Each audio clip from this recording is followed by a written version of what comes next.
Dragon's Merry Christmas by Dav Pilkey. Chapter 1, The Perfect Christmas Tree. One cold morning, Dragon went out to find the perfect Christmas tree. He walked through the crunchy snow. He saw all sorts of trees, big ones, small ones, crooked ones, and straight ones. Finally, he found the most beautiful Christmas tree of all. It was not too big or too small. It was not too crooked or too straight. It was just right. Dragon looked down and saw the tree's beautiful brown trunk. It stood firm and strong in the frozen earth. He looked up and saw its beautiful green branches. They waved back and forth in the cold December wind. Dragon could not cut down such a lovely tree. Instead, he came back with colored lights, silver bells, and everything he needed to make his tree even more beautiful. That night, Dragon looked out at his Christmas tree shining in the night. It was truly perfect. Chapter 2, The Candy Wreath. One day in December, Dragon had a good idea. I will make a wreath out of candy, he said. Dragon took some old wire and bent it into shape. Then he taped little pieces of chocolate candy all around it. When Dragon hung his candy wreath on the wall, one of the pieces of chocolate fell off. Dragon picked it up and ate it. It was very good. Dragon did not want his wreath to look bad, so he promised not to eat any more candy. I will eat only the pieces that fall off, he said. Dragon bumped his elbow against the wall and 2 more pieces of candy fell off. Whoops, he said, gobbling them up.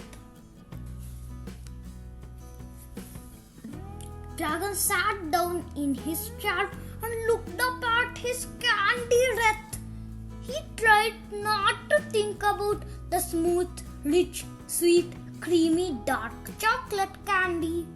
Dragon could not sit still. He began to drool.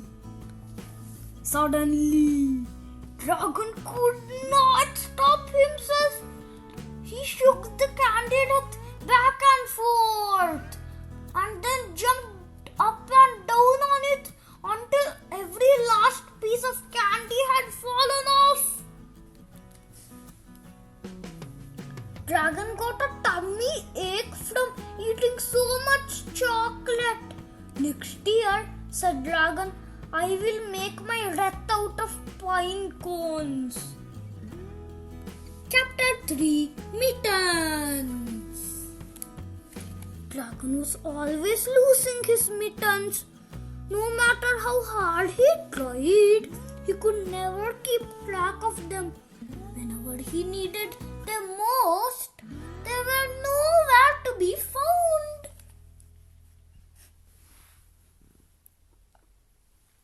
So, Dragon went out and bought a pair of clip-on mittens. He clipped them to his coat sleeves so he would never lose his mittens again. Then he lost his coat. Chapter 4, Merry Christmas, Dragon. Dragon loved Christmas. Every year he saved his money and every Christmas he bought wonderful presents for himself. would buy lots of food, a new coat, a big birdhouse. Then Dragon wrapped himself up in a warm quilt and headed off to the store. When Dragon finished his Christmas shopping, the store clerk loaded everything into a big sack. On his way home, Dragon passed some raccoons singing in the street. The raccoons had no food to eat. They looked very hungry. Dragon reached into his sack and took out his big basket of food. "Merry Christmas," said Dragon. Then he passed an old rhino shoveling her sidewalk. The rhino did not have a coat to wear. She looked very cold. Dragon reached into his sack and took out his new wool overcoat. "Merry Christmas," said Dragon. Finally, Dragon saw two little birds sitting on a branch. The birds did not have a home to live in. They looked very sad. Dragon opened his big sack, took out his birdhouse and hung it on a branch. "Merry Christmas," said Dragon. When Dragon got home, his big sack was empty. There were no presents left for him, but Dragon did not feel sad. He went upstairs to his quiet room and crawled beneath his soft warm quilt. And later, as he slept, Dragon dreamed he heard angels singing in the starry night. The end. Thank you for reading with me. Please subscribe.